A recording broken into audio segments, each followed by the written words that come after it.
a man. A man? How could a man be a teacher?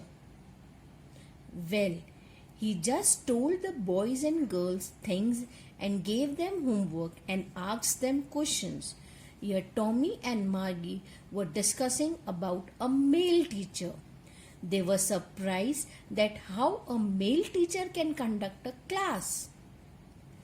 They referred that the teacher, especially the male teacher, used to discuss in the class, gave the children's homework, and asked them their questions. A man isn't smart enough. Sure, he is. My father knows as much as my teacher. He knows almost as I much. I betcha. Betcha means I'm very much sure that a male teacher is intelligent compared to a female teacher. Margie wasn't prepared to dispute her.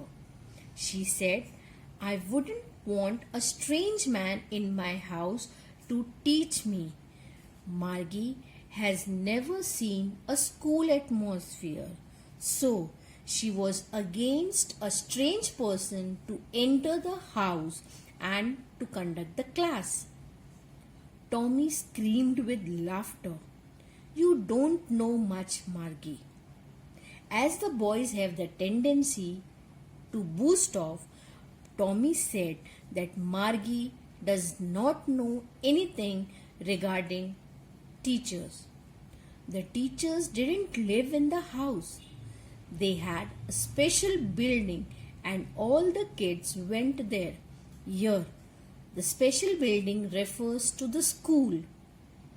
We, the kids, move from our house and go to the school to learn something.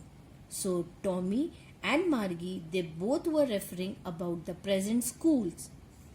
And all the kids learn the same thing. It means that if a child is learning in one section, all the students of that section will learn the same topic, the same thing. Sure, if they were the same age. But my mother says a teacher has to be adjusted to fit the mind of each boy and girl it teaches, and that each kid has to be taught differently. Yes, this is true. While a teacher is conducting a class, he has to explain or she has to explain each and everything according to the level of the children. And each and every kid needs a different technique or temperament to deal with. Just the same, they didn't do it. That was then. If you don't like it, you don't have to read the book. I didn't say I didn't like it, Margie said quickly. Tommy was telling her sister that if she is not interested to read the book, to know about the school, then she must not read the book. But Margie quickly added that she doesn't mean that she didn't like it. She wanted to read about those funny schools, funny resemblance about the interesting according to us. They weren't even half finished when Margie's mother called Margie school. Their school was next to their room. Margie looked up. Not yet, Mama. Now, said Mrs. Jones, and it's probably time for Tommy too. Means it was time for Tommy and Margie to attend their virtual classrooms e-books. Margie said to Tommy, Can I read the book some more with you after school?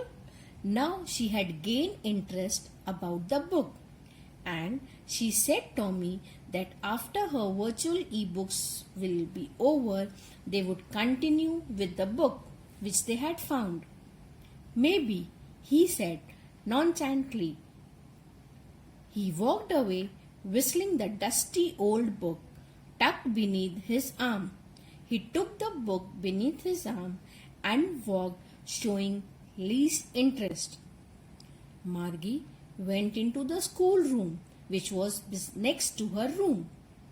It was right next to her bedroom, and the mechanical teacher was on and waiting for her.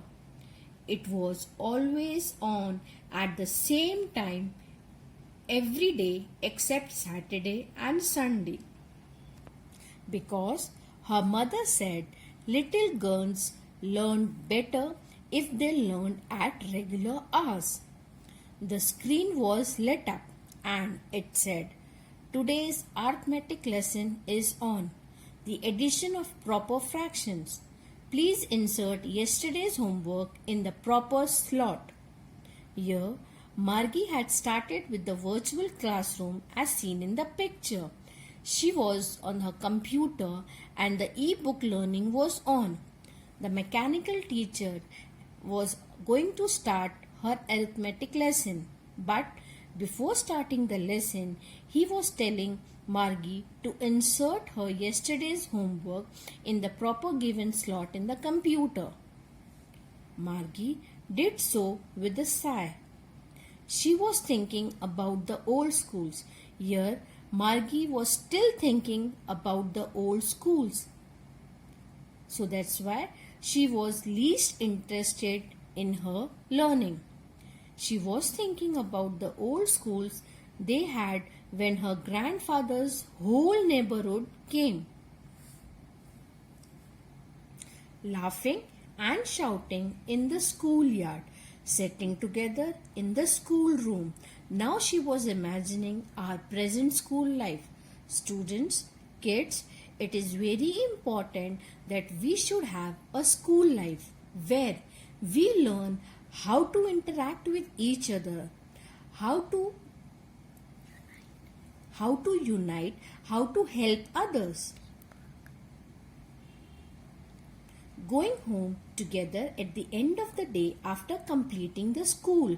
In the sense, at a proper time we'll reach the school, we learn something, we learn the social values, manners, etiquettes, and after completing our day, after completing our hours of the school, we go home together. They learn the same things so they could help one another with the homework and talk about it. All the children of the same class, of the same section, of the same age learn one single topic. If suppose you get any kind of a problem, your friend will guide and help you in that particular problem to solve it. And the teachers were people. People resembles to human beings. They teach according to the particular standards of the children, psychologically, emotionally, mentally, and strongly. The mechanical teacher was flashing on the screen when we add fractions 1 by 2 and 1 by 4. Flashing on the screen means Margie was getting her classes on. So, she was doing the chapter of fractions. Margie was thinking about how the kids must have loved it the olden days. She was thinking about the fun they had. Here they resembles to us. We enjoy the school life. Thus, we come to know the importance of school life. So here we end up with the chapter. The author wants to convey that school life, social life is much more important than the future generation schools presented in this chapter.